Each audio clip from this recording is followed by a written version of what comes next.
Hello. Today I'm going to walk you through um, a bunch of prompt examples so that you can build intuition around what is kind of the new expectation for prompt writing. So, to start high level, right, and to recap kind of our instructions, good prompts in this new definition, right, means that one, and this is kind of the most important thing, prompts sound natural. They sound that like an average person would ask about them. Two, prompts are not overloaded with constraints or with questions. Previously, the way we would build prompts is we would just ask the model a bunch of questions all related to one another, or we'd create just a layer and layers of specific constraints. Three, we don't want the prompt to sound super academic or formal. Four is we want to avoid formatting constraints because they're very generic and don't really add any value. Um, and then five is that we want the complexity to move away from all the constraints that we would add it, but more be about kind of the open endedness slash topics of the prompts. So we'll walk through a couple of examples. So, example one. What type of animal would make a good pet? Exclude any animal that can be tamed or might be venomous. Any animal you name must be no more than 30 pounds and have a lifespan of at least 8 years. It has to be legally able to be owned in the state of Pennsylvania. And your output should be in the format of star, animal, name, comma, plural, make good pets. So right off the bat, let's think about the errors or like why this is a bad prompt. Well, A, although it is very complex, it is just like completely something that nobody would ever ask the model, right? It just sounds like we're layering constraint after constraint after constraint, and it's not something that we would ask a model, right?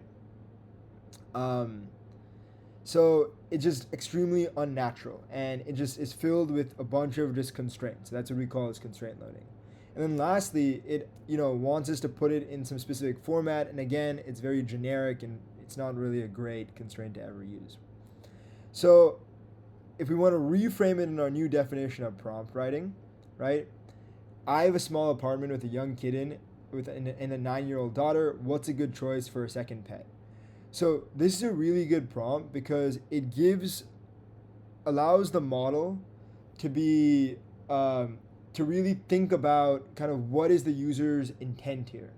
So by the user saying, "Hey, I have a small apartment with a young kid and a 9-year-old daughter," it's not explicitly saying, "Hey, the pet must be able to fit in in small spaces, and the pet must be able to interact with another animal, and the pet must be able to interact with my daughter, right? And the pet, must be, a common household pet, right?" It's saying these things implicitly, so there is complexity, right? But it's maintaining the um, natural language and the natural tone, and it feels like you or I could ask the model this exact prompt. Next example. How do Spielberg's films map onto cognitive emotional development stages, and where would you place each one when considering a child's ability to process narrative complexity, emotional themes, and psychological stressors through the lens of Piaget's developmental framework?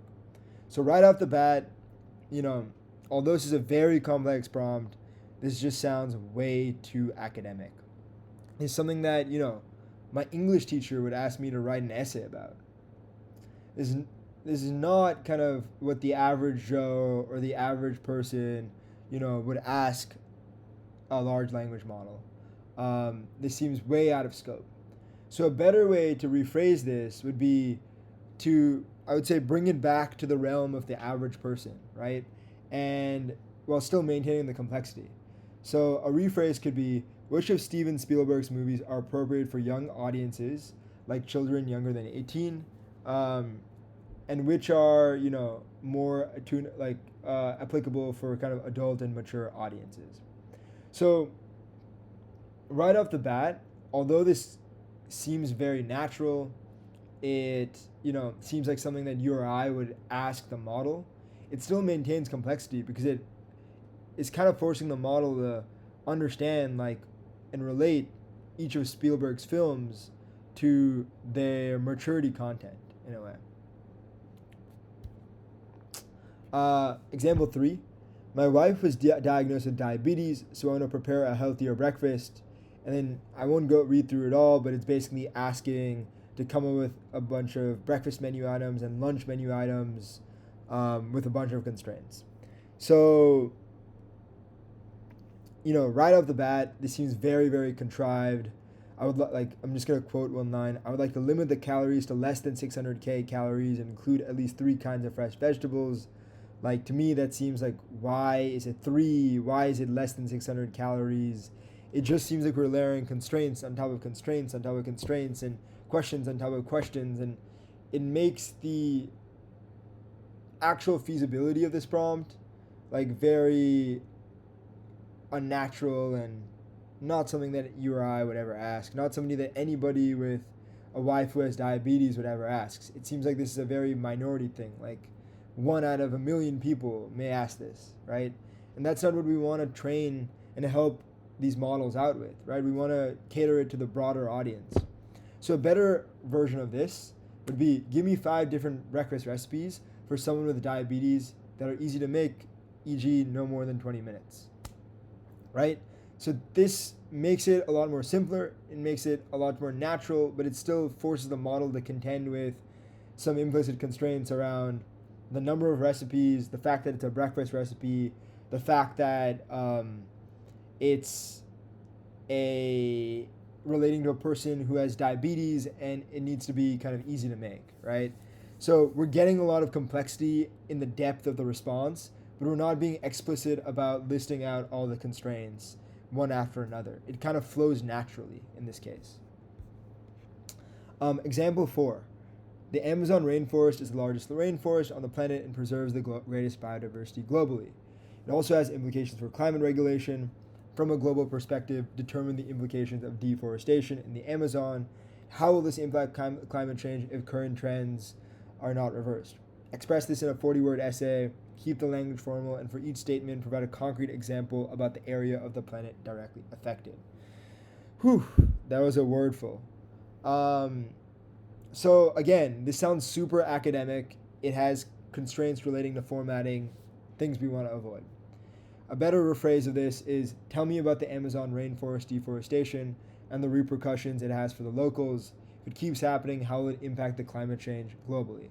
So again, this is just, I would say, an example where we still maintain where the complexity actually is coming from the depth of the response, right? Answering the question, tell me about the Amazon rainforest deforestation and the repercussions it has for locals, has a lot of depth, right? It is an inherently complex response to answer to, right? That means that there's a lot of depth that is expected from the response. But we're not doing it in a way that makes it sound super academic, super formal, super elitist, right? It sounds natural. It sounds like an average person would ask this. It sounds like somebody who's curious about deforestation at a very generic level would ask this. So again, we want to refocus this to the common person. I'm making a PowerPoint presentation of the best scores that have ever existed in the Chilean national soccer team.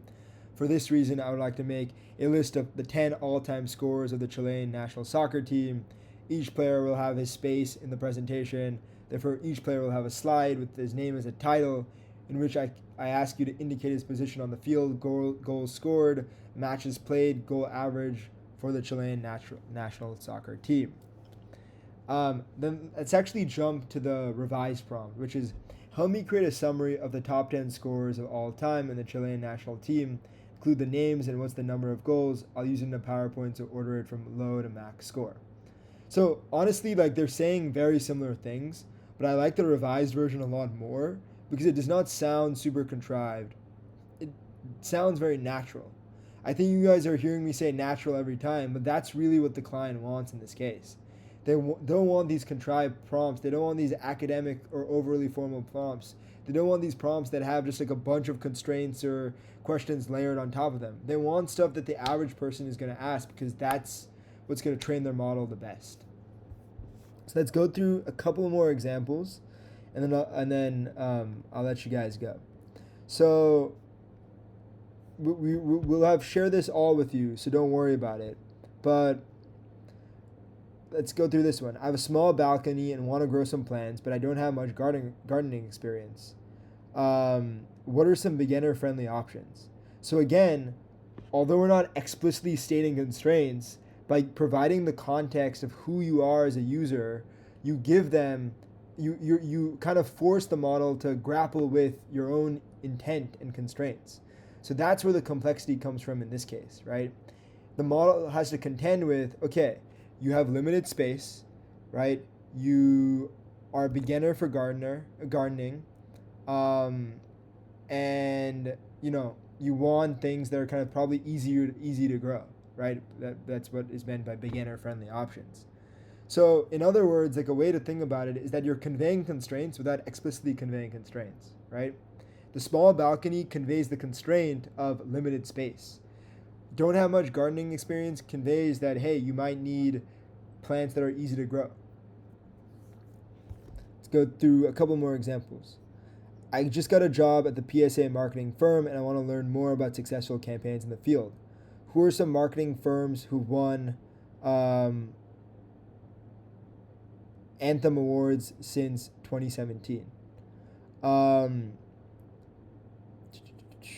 So this one is a little bit more complex, but basically it's like asking the model to do deep research, right? It needs to figure out what are the Anthem Awards, who won them, and then who has won them after 2017. And they definitely need to be marketing firms. And then lastly, this is a good one, and then I'll end right here, is I want to get more physically fit and healthy as I have a sedentary lifestyle more recently. Can you list some sports for me to get into? I played a bit of volleyball in the past. So on paper, this seems pretty easy. But to the model, right, it's actually more complex. First of all, right, you're telling the model, hey, I've been sedentary for like the recent past, so you probably don't want to just jump into MMA fighting or like some crazy intense sport. So the model has to grapple with that without you explicitly telling the model that, right?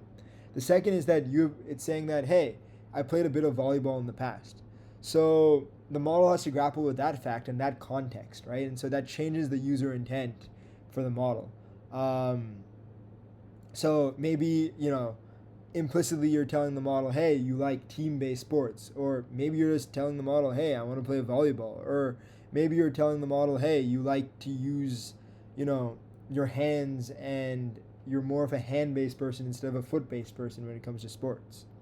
So again, you're conveying complexity while still sounding natural. And that's kind of what we're really looking for here. Hopefully this helps.